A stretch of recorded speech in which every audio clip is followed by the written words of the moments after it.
다윗과 그의 사람들이 사흘 만에 시글락에 이른 때에 아말렉 사람들이 이미 네겝과 시글락을 침노하였는데 그들이 시글락을 쳐서 불사르고 거기에 있는 젊거나 늙은 여인들은 한 사람도 죽이지 아니하고 다 사로잡아 끌고 자기 길을 갔더라. 다윗과 그의 사람들이 성읍에 이르러 본즉 성읍이 불탔고 자기들의 아내와 자녀들이 사로잡혔는지라. 다윗과 그와 함께한 백성이 울 기력이 없도록 소리를 높여 울었더라. 다윗의 두 아들 이스라엘 여인 아히노암과 갈멜 사람 나발의 아내였던 아비가일도 사로잡혔더라. 백성들이 자녀들 때문에 마음이 슬퍼서 다윗을 돌로 치자 하니 다윗이 크게 다급하였으나 그의 하나님 여호와를 힘입고 용기를 얻었더라. 오늘 말씀 사무엘상 30장의 말씀은 다윗이란 사람에게 찾아온 말도 되지 않는 엄청난 시련이에요. 다윗은 신앙생활을 잘했습니까? 못했습니까? 잘했어요. 그러면 하나님이 복을 주셔야 돼요? 고난을 주셔야 돼요? 복을 주셔야 돼요. 그런데 다윗은 그렇게 하나님을 잘 믿음에도 불구하고 결혼했는데 그 장인이 핍박을 해요. 도저히 장인의 핍박을 견딜 길이 없어서 타국으로 망명하여 도망갔으면 거기서라도 좀 잘 살아야 되는데 그곳에 있는 사람들이 계속 견제를 하는 거예요. 그래서 도저히 거기서 어떻게 눈칫밥 먹으면서 견딜 수가 없는 지경에 이르렀는데 그래도 어떻게 됐든 잘해보려고 정말 날갯짓을 해가며 몸부림을 치는데 그 나라가 바로 이 블레셋이라고 하는 나라예요. 그 블레셋 사람들이 이스라엘과 전쟁을 한다. 그래서 다윗도 그 전쟁에 소집이 되어 자기 따라온 사람들과 함께 남정네들이 다 같이 군대에 나가게 됐어요. 그 사이에 아말렉이라고 하는 사람들이 쳐들어와서 그 남정네들이 하나도 없는 그 마을, 다윗이 살고 있는 시글락이라고 하는 그 마을에 여자들, 어린아이들을 몽땅 다 재산까지 다 썰어서 다 잡아가고 마을은 부르질러 버렸어요. 다윗은 그 사실도 모르고 자기 따라온 사람들과 함께 전쟁에 나갔더니 그 전쟁에 나온 다른 블레셋 사람들이 다윗을 가리켜서 저 사람은 이스라엘 사람인데 우리하고 지금 이스라엘하고 전쟁하려고 하는 차에 저 다윗이 우리 편에 든다는 건 말이 안 된다. 갑자기 저가 배신하여 우리를 공격하게 되면 우리가 피해가 막심할 수 있으니 다윗의 군대를 돌려보내라.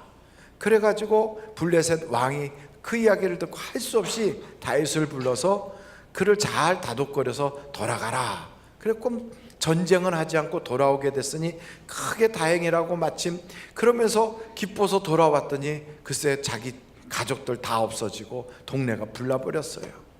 그걸 바라봤던 자기를 따라왔던 부하들이 얼마나 가슴이 아픈지. 다윗도 가슴이 아프지만 다윗을 따라갔던 사람들은 지도자 잘못 만나고 자기 지도자인 다윗의 그 여러 가지 부덕한 일 때문에 우리가 이런 고통을 겪는다고 그렇게 생각이 들어서 다윗을 죽여버리자. 막 이렇게 여론이 형성이 되는 거예요. 여러분, 이런 일이 벌어지면 정말로 이건 왜 이런 일이 벌어지나? 사람들은 이렇게 정말 말도 되지 않고 어려움이 찾아오면 두 가지 반응이 있어요. 첫째는 내가 하나님 잘 믿는데 왜 이렇게 어려운 일이 생기나? 하나님이 정말 살아계시나? 아니면 정말로 하나님이 날 사랑하시나? 하나님 계신 거 분명히 맞나? 이런 생각이 들 수 있어요. 또 하나는 이런 일이 생기면 내가 무슨 잘못을 했나? 자꾸 자기를 돌아보면서 자학을 하는 거예요. 제가 건강이 좀 안 좋아지니까 어머님이 그러시더라고요. 내가 참 너 임신하고 있을 때 그때 밥 제대로 못 먹었더니 너가 이렇게 몸이 아프구나. 지금 제 나이가 몇 살인데 지금 그 얘기를 하세요. 글쎄.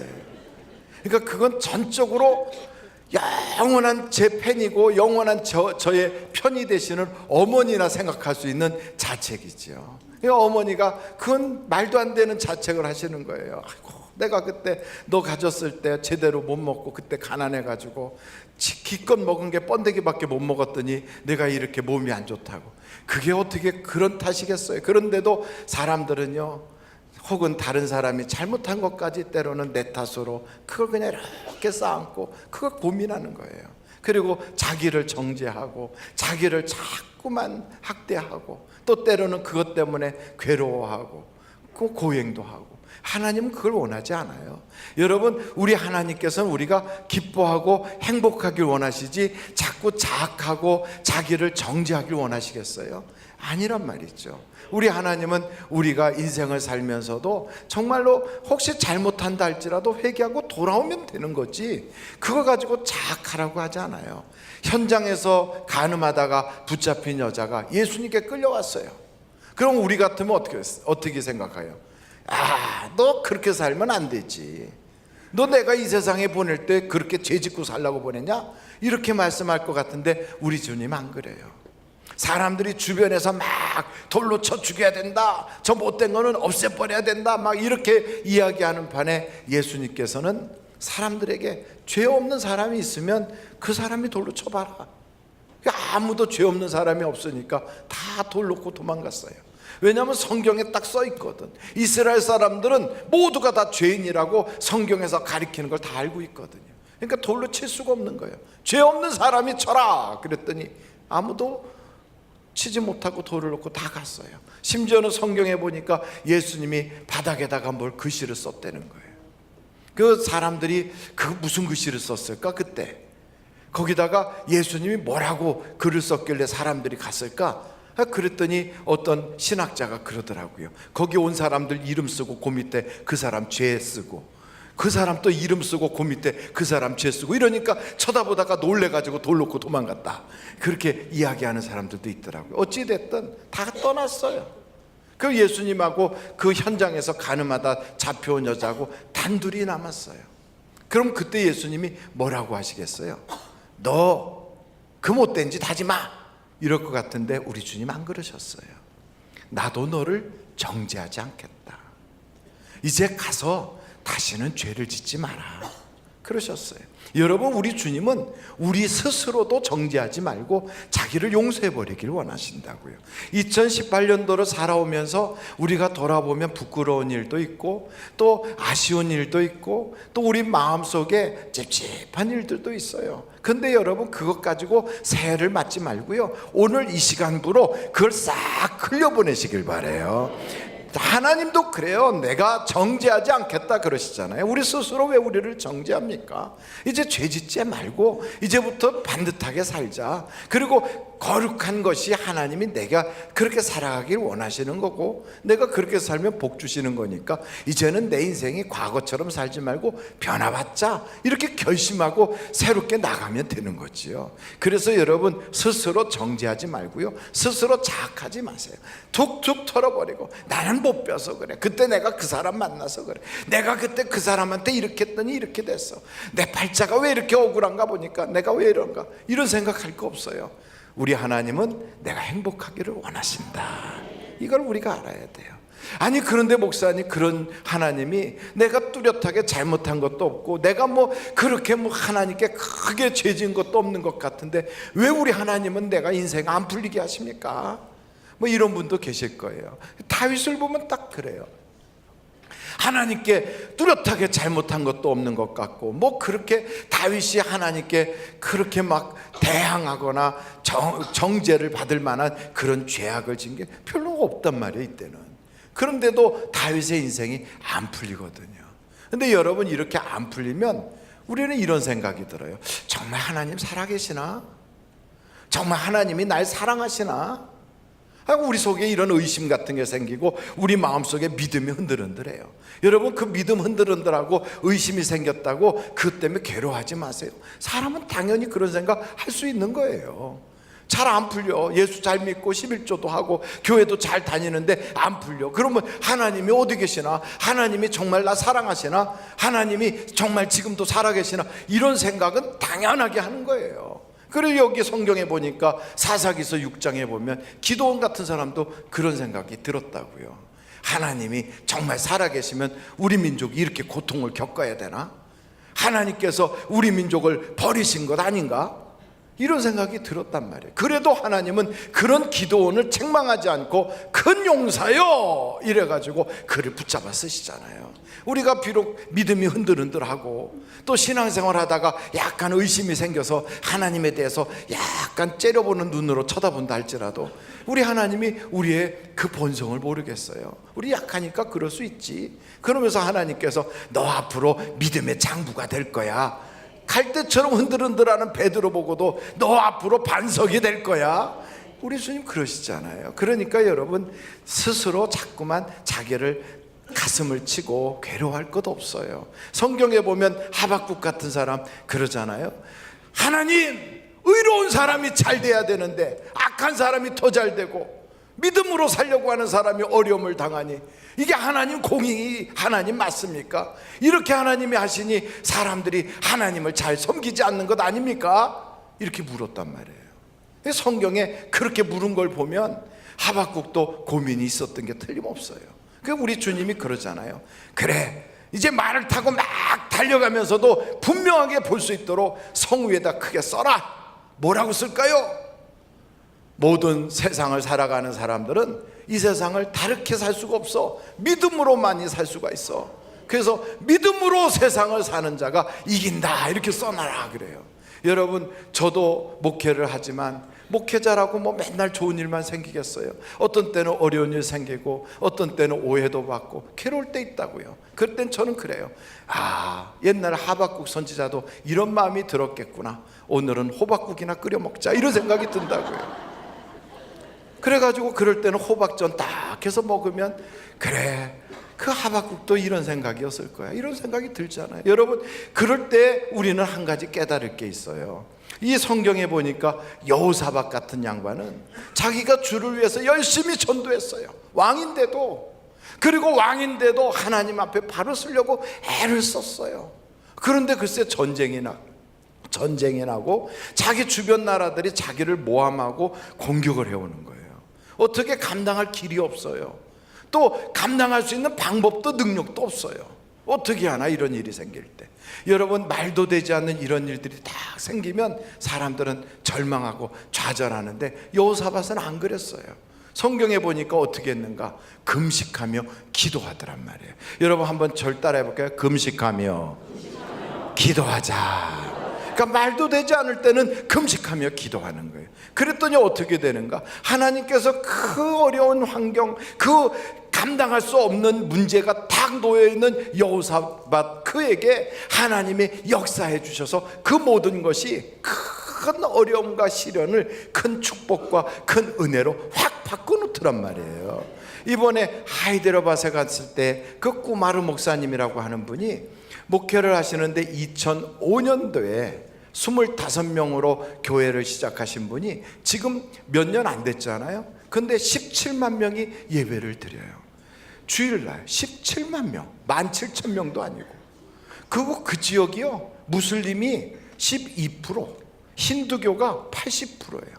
기독교 인구는 얼마 되지도 않아요. 그런데 그렇게 교회에 사람들이 막 몰려와요. 아까도 잠깐 보셨지만 엄청나게 몰려오잖아요. 예배를 드리는데 우리가 앉아있는 데가 한 2만 명 그렇게 모여요. 그 바로 옆에 또 건물이 또 있어요. 거기 갔더니 거기도 한 15,000명. 그런 건물이 거기에 3개인가가 붙어 있어요. 그래갖고 목사님이 설교하다가 도중에 잠깐 여기 갔다 저기 갔다 빙빙 돌아다녀.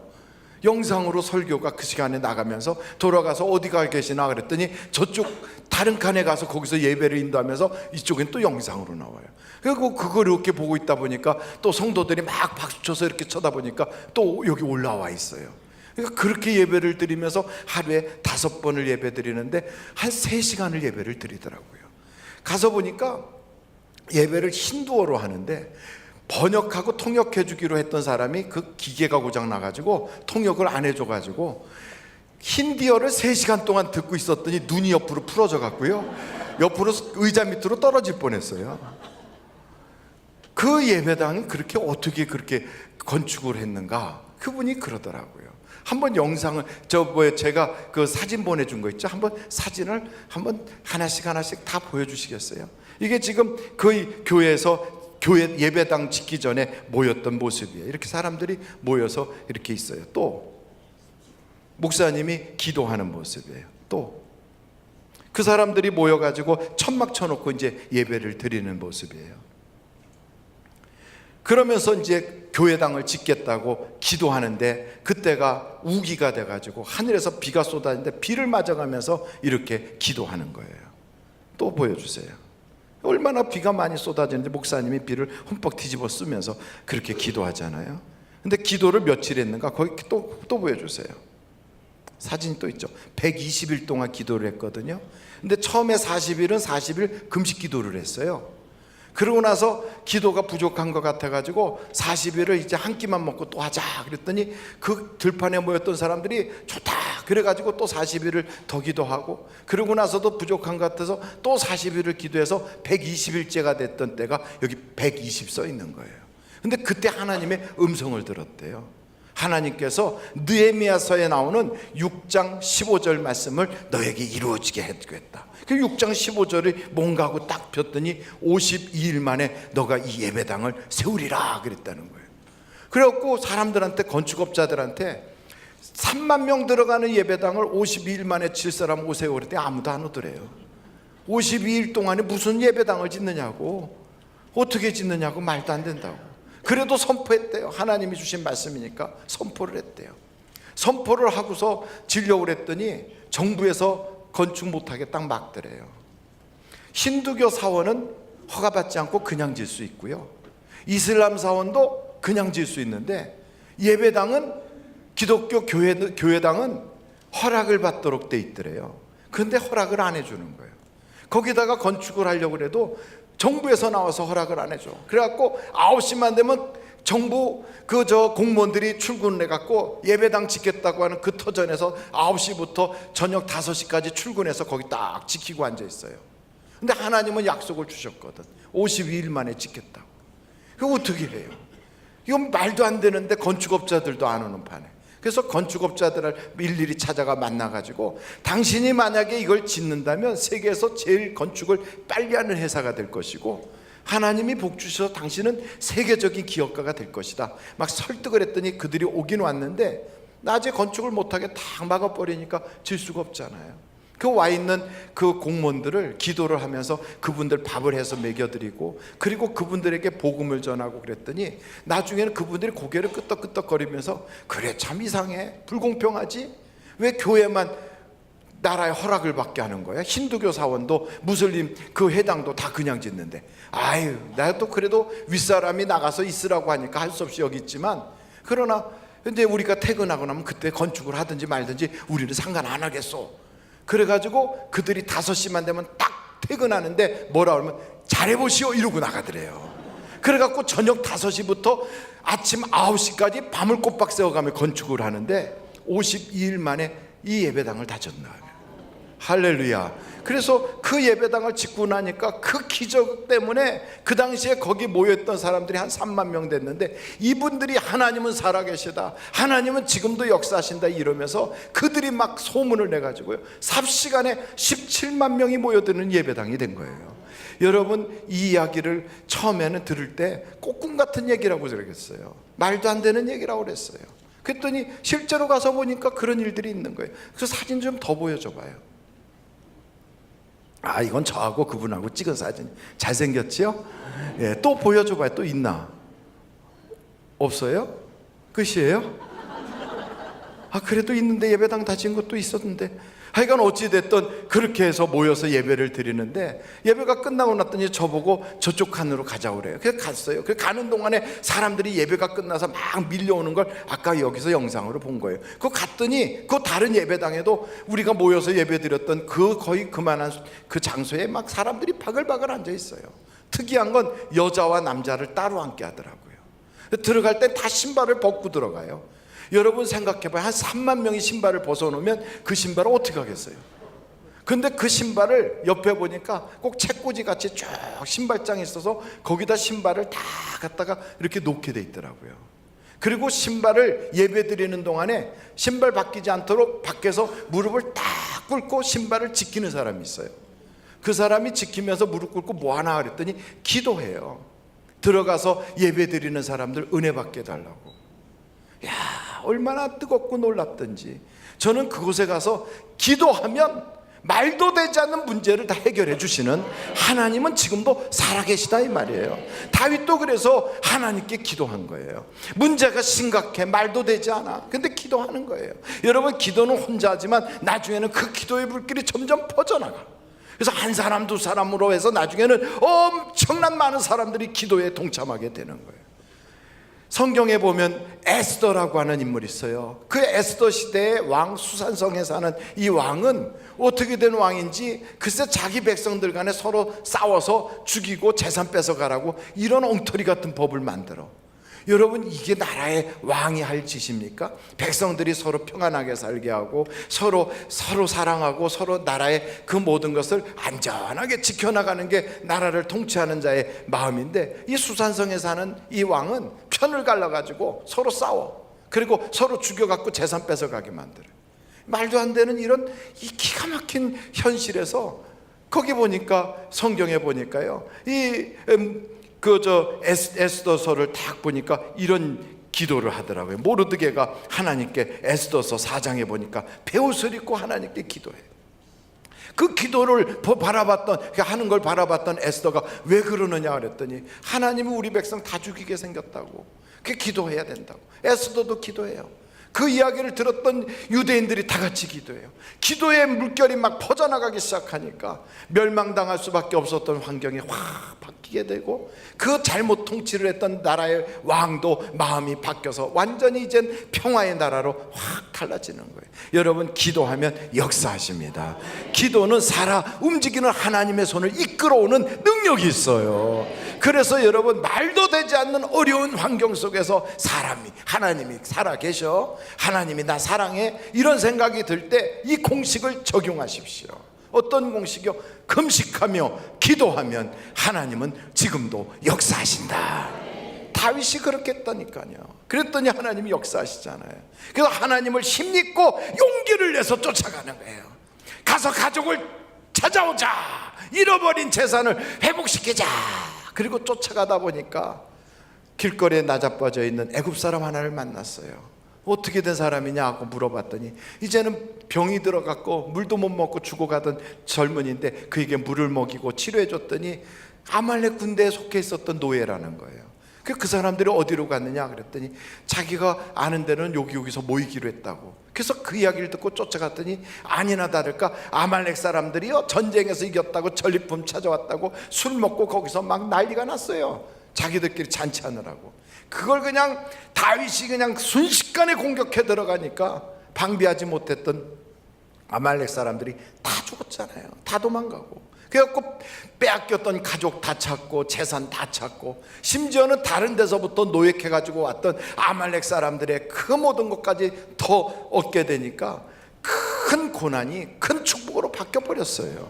놀라운 은혜가 생긴 거예요. 여러분, 이렇게 수확을 딱 거두고 나면 그 자기를 죽이려고 그러고 자기에게 비난했던 사람들에 대해서 너희들 말이야 그러면 안 되는 거요, 이러고선 정지할 것 같은데 다윗은 안 그랬어요.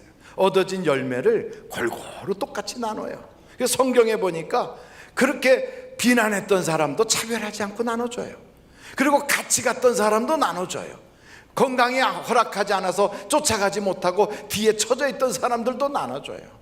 심지어는 아무 상관도 없는 유대 땅에 있는 자기의 그 알던 장로님들한테까지도 다 나눠주는 거예요.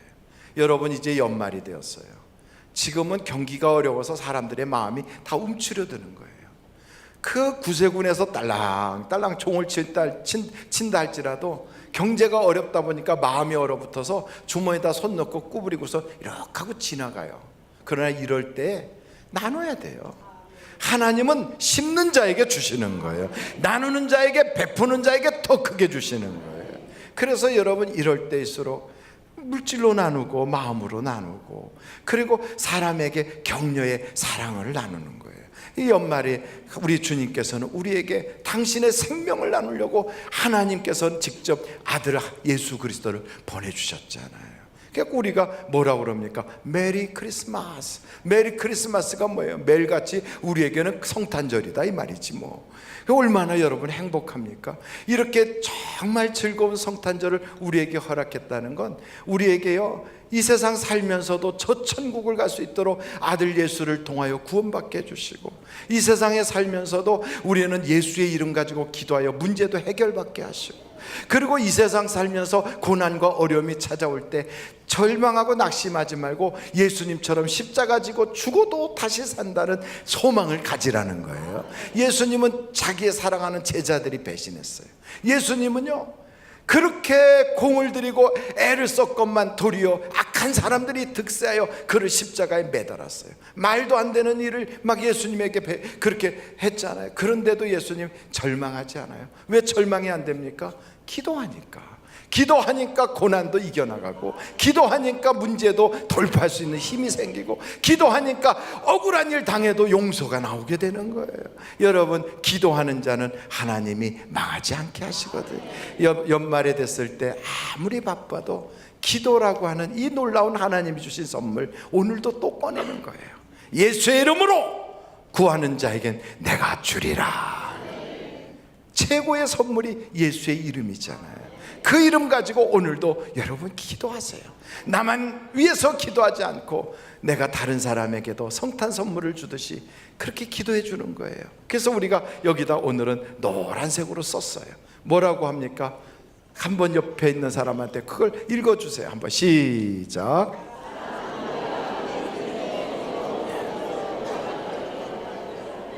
사랑합니다. 힘내세요. 저희가 기도해 드리겠습니다. 성경 이사야서 55장에는 이런 말씀이에요. 목마른 자들아 다 내게로 오라. 내가 너희를 쉬게 하리라. 그러면서 이런 말씀을 해요. 너희가 고난이 오고 어려운 일이 생길 때, 그때가 내가 가장 가까이 있을 때다. 가까이 있을 때 나를 만나고 나를 찾으라. 그리하면 너희가 만나리라. 그래서 여러분, 어렵다고 포기하지 마시고 주님께 간구하고 기도하다가 하나님의 살아계심을 경험하는 다윗과 같은 체험적 신앙의 주인공이 되시기를 예수님의 이름으로 간절히 부탁을 드립니다. 기도하시겠습니다.